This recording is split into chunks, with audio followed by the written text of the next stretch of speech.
Gandeng sampun kawiyos pangandika paduka Gusti kula ingkang sinuwuning Ngastina dinten sakmangke supados ing abdipun Gandamana kesah saking negari Ngastina ing batos namung nyuwun tambahing pangestu saha tansah memuji ngersaning Wang Mahanasa.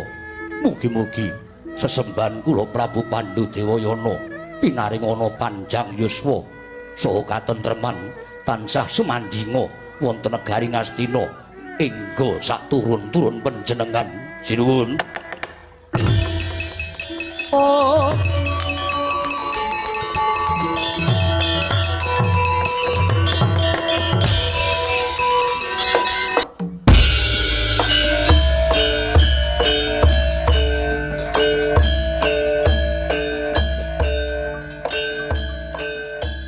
Halo kawan-kawan, video kali ini adalah sambungan tentang kisah Raden Gandamana. Bagaimana kelanjutannya?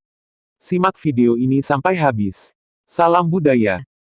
Arya Suman mengaku keberatan karena Arya Banduwangka, Arya Bargawa, dan Arya Bilawa sudah lama mengabdi di kerajaan Hastina sehingga mereka lebih pantas menjadi patih dibanding dirinya. Meskipun mulutnya berkata demikian, namun dalam hati ia membaca mantra sihir untuk memengaruhi pikiran Prabu Pandu agar mengabulkan usulan Adipati Dretarastra. Pengaruh mantra sihir tersebut membuat Prabu Pandu terlena dan akhirnya ia pun menyetujui pengangkatan Arya Suman sebagai patih. Ia lalu menerbitkan surat keputusan dan memerintahkan Arya Suman untuk mengumumkannya kepada seluruh menteri dan punggawa. Setelah Arya Suman pergi sambil membawa surat keputusan pengangkatannya, tiba-tiba Patih Gandamana datang bersama Raden Bratasena. Prabu Pandu, Adipati Dretarastra, dan Dewi Gendari terkejut mengetahui ternyata Patih Gandamana masih hidup, padahal Arya Suman sudah terlanjur diangkat sebagai patih. Patih Gandamana bercerita bahwa dirinya telah dijebak Arya Suman sehingga masuk ke dalam perangkap. Untungnya Raden Yamawidura datang menolong dirinya. Adipati Dretarastra dan Dewi Gendari tidak percaya hal itu dan menuduh Patih Gandamana pasti memfitnah adik mereka. Raden Bratasena pun bersaksi bahwa ucapan Patih Gandamana benar adanya. Namun, Adipati Dretarastra menolak karena Raden Bratasena masih di bawah umur, sehingga kesaksiannya tidak berlaku menurut ketentuan hukum negara. Prabu Pandu memutuskan untuk mengadakan persidangan antara Patih Gandamana dan Arya Suman, dengan menghadirkan Raden Yamawidura sebagai saksi. Karena Raden Yamawidura masih belum datang, maka Patih Gandamana dipersilakan untuk menunggu di rumah terlebih dulu. Patih Gandamana menurut dan ia pun mohon pamit kembali ke kepatihan. Sementara itu, Arya Suman telah berada di kepatihan tempat tinggal Patih Gandamana. Di sana ia bertemu istri Patih Gandamana yang bernama Dewi Setiarini. Ia menjelaskan bahwa Patih Gandamana telah tewas di kerajaan Pringgadani dan dirinya baru saja diangkat oleh Prabu Pandu sebagai patih yang baru. Maka, kepatihan pun resmi menjadi tempat tinggalnya. Dewi Setiarini tidak perlu keluar dari kepatihan karena Arya Suman berniat ingin menjadikannya sebagai istri. Dewi Setiarini menangis sedih. Ia menolak menjadi istri Arya Suman dan memilih lebih baik tinggal di dekat kuburan suaminya.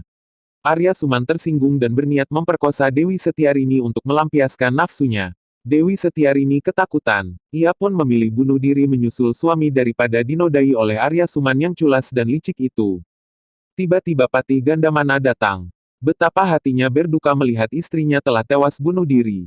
Sebaliknya, Arya Suman juga sangat terkejut dan ketakutan karena saingannya ternyata masih hidup. Ketika ia hendak kabur, Patih Gandamana lebih dulu meringkusnya. Kedua tangan Patih Gandamana langsung bekerja menghajar tubuh Arya Suman tanpa ampun. Arya Suman berusaha melawan, tapi Patih Gandamana terlalu kuat untuknya. Ia berniat membaca mantra sihir namun pikirannya tidak tenang sehingga hafalannya kacau balau. Akibat pukulan dan tendangan Patih Gandamana, wujud Arya Suman kini berubah. Ia tidak lagi tampan seperti semula, tapi berubah menjadi buruk rupa, yaitu mulutnya robek, matanya agak melotot, dan punggungnya menjadi bongkok. Raden Suyudana dan Raden Dursasana yang menunggu di luar mendengar suara jeritan paman mereka. Keduanya segera masuk dan menyambar tubuh Arya Suman lalu menggotongnya menuju tempat Prabu Pandu. Prabu Pandu, Adipati Dretarastra, dan Dewi Gendari terkejut saat Raden Suyudana dan Raden Dursasana datang menggotong Arya Suman yang sudah berubah wujud menjadi buruk rupa. Tidak lama kemudian Patih Gandamana datang pula sambil menggendong jasad istrinya. Arya Suman merintih-rintih memohon keadilan Prabu Pandu agar Patih Gandamana dihukum berat karena telah menganiaya dirinya. Patih Gandamana mengakui kesalahannya dan ia siap menerima segala hukuman. Adipati Dretarastra dan Dewi Gendari pun mengusulkan agar Patih Gandamana dijatuhi hukuman mati. Prabu Pandu menimbang-nimbang masalah ini. Ia menyatakan Patih Gandamana bersalah karena berani main hakim sendiri, yaitu menganiaya Arya Suman hingga berubah wujud. Namun, melihat jasad Dewi Setiarini, Prabu Pandu merasa maklum. Maka, ia tidak menjatuhkan hukuman mati kepada Patih Gandamana, tapi mencopot jabatannya sebagai patih dan menetapkan hukuman buang kepadanya.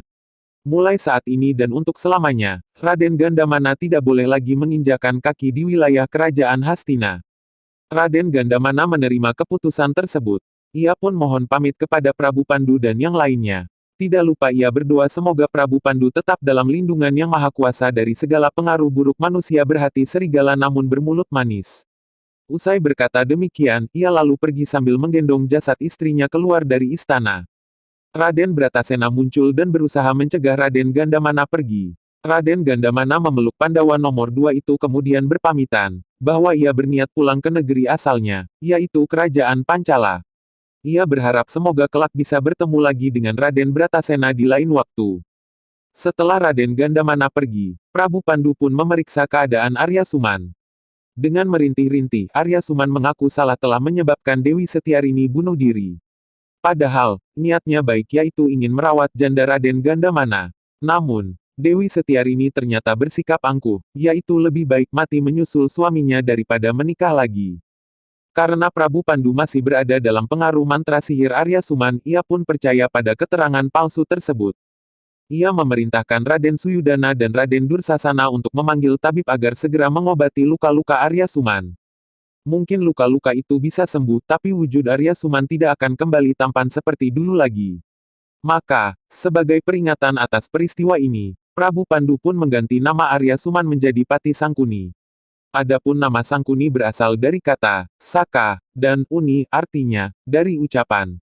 Maksudnya ialah, Patih Sangkuni berubah wujud menjadi buruk rupa adalah karena ucapannya sendiri, yang melaporkan kematian Patih Gandamana padahal orangnya masih hidup. Patih Sangkuni pun menerima keputusan tersebut. Ia pura-pura bertobat di hadapan Prabu Pandu dan berjanji akan menjadi patih yang baik dan membawa kemajuan bagi kerajaan Hastina.